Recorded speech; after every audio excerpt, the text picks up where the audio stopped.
Aman Benson. Le journal des stratèges. Boris Kalt.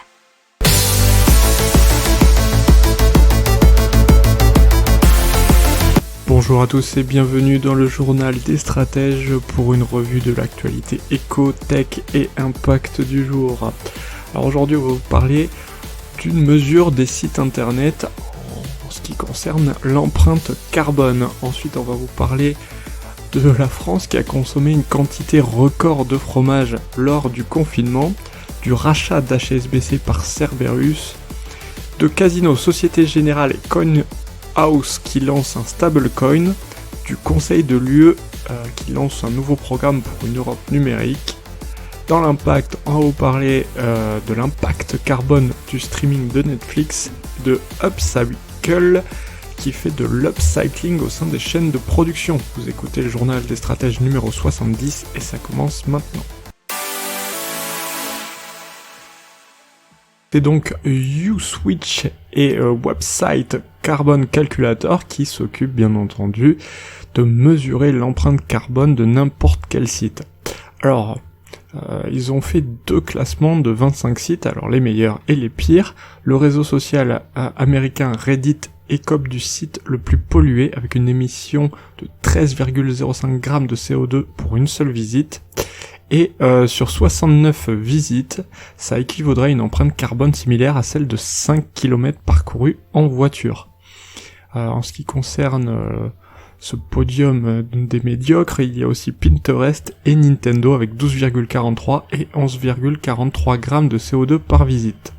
Les sites les plus propres sont Wikipédia 0,04 grammes, LinkedIn 0,23 grammes et H&M 0,29 grammes.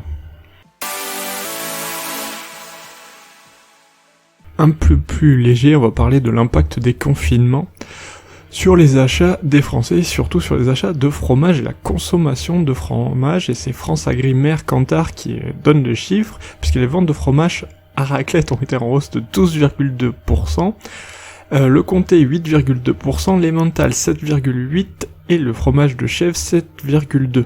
La mozzarella a été la championne, ça a été 21,2%. Alors il faut savoir que les pays de l'UE sont ceux qui consomment le plus de fromage dans le monde avec 18,42 grammes de fromage par habitant, alors que les États-Unis et le Canada seront à 17,46. Et pour info, la France n'est pas la nation qui produit le plus de fromage en Europe, ce sont l'Allemagne et les Pays-Bas. C'est donc le fonds Cerberus qui devrait racheter la banque de détail HSBC France, alors qu'il y avait d'autres repreneurs, Anacap et un autre qui n'a pas été dévoilé, mais c'est Cerberus qui a la primauté, et puisque normalement ces discussions sont devenues quasiment exclusives, et on dit même que la probabilité pour que cette opération puisse se faire apparaît maintenant très élevée. Si elles aboutissent, nous aurons le résultat des négociations rapidement dans les prochaines semaines, nous dit un représentant syndical. Donc si vous avez l'habitude de nous écouter ou de travailler avec Aman Benson, vous savez ce que signifie le rachat d'une banque par Cerberus. Et on parle de crypto-monnaie, monnaie digitale & Co, avec Casino, Société Générale et CoinHouse qui lancent ce qu'on appelle un stablecoin qui s'appelle LUGH, L-U-G-H, et qui est donc une monnaie virtuelle pour les échanges, et qui sera donc bien sûr adossée à l'euro puisque c'est un stablecoin. Et la Société Générale se chargera de détenir le compte bancaire au volume d'encours soutenant le volume de LUGH acheté par les investisseurs. PwC se chargera du contrôle du fonctionnement, et il faudra se rendre sur CoinHouse pour bien sûr acheter cette monnaie. Alors, il y a une vision à long terme pour le groupe Casino, puisque créer un moyen de paiement basé sur la technologie décentralisée et sécurisée de la blockchain afin de rendre dans un second temps les mécanismes de fidélité et autres solutions de cashback interopérables entre les membres du consortium de Casino bien entendu, comme Franprix, Monoprix, Leaderprice ou encore Cdiscount. Voilà ce que nous disait le patron de la société.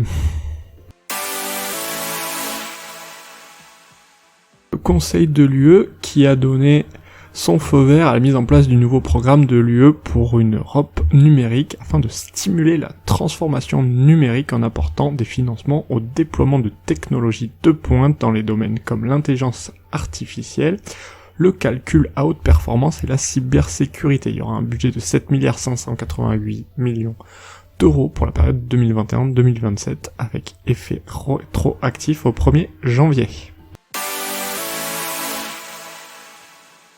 On passe au streaming de Netflix et à sa mesure de son impact par D'Impact, un projet développé par des chercheurs de l'université de Bristol pour révéler l'impact carbone des médias et plateformes de streaming, qui est apparemment très difficile à mesurer puisqu'il faut prendre en compte pas mal de paramètres comme les clients et l'entreprise, les serveurs utilisés, la géographie, le nombre d'utilisateurs et les périodes. Puisque 1 heure de streaming apparemment sur Netflix aurait un impact d'une centaine de grammes de dioxyde de carbone, soit en Europe un ventilateur de 75 watts fonctionnant pendant 6 heures ou un climatiseur de fenêtre de 1000 watts fonctionnant pendant 40 minutes. Alors 1 heure de streaming de Netflix c'est aussi l'équivalent théorique de 400 mètres fait en voiture, ce qui est moins énergivore bien entendu qu'un déplacement et une projection dans une salle de cinéma.